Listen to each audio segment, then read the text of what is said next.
office. Present, nagtatrabaho po ako sa National Art Corporation. Isa po akong CPA.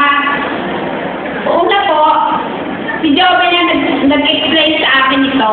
Sinabi lang ng isang kaibigan ko, may pupunta dyan si Joven. Tapos, okay lang, nagpunta sa office, nakinig ako.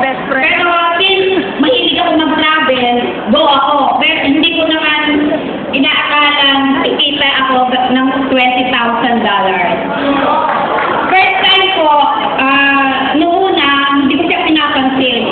Since yung mister ko po na-stroke, so, down na down po ako, tawag po ako kay Joven. Joven, tulungan mo ako. Napagapos ko po ang asawa ko dahil sa TBI. Tapos dito po enrollment nitong May, nagdadasal po ako very hard kasi since po na yung asawa ko hindi na nakapagtrabaho, ang sabi niya, Dad, pengi ng tuition. Sabi niya po, nag-aakihan ako. Kaya lang, sabi niya, ilipat na lang natin sa public school kasi wala na tayong tuition. Yung anak ko, at Miriam. Pero I tried so hard.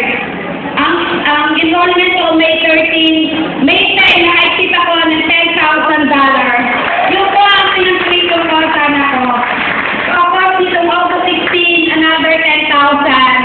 Tapos residual income, yung tatlong account ko, nasa third level na po ang express board. Malapit na naman po ako mga $8,000. I'm doing this for the love of my family. Thank you.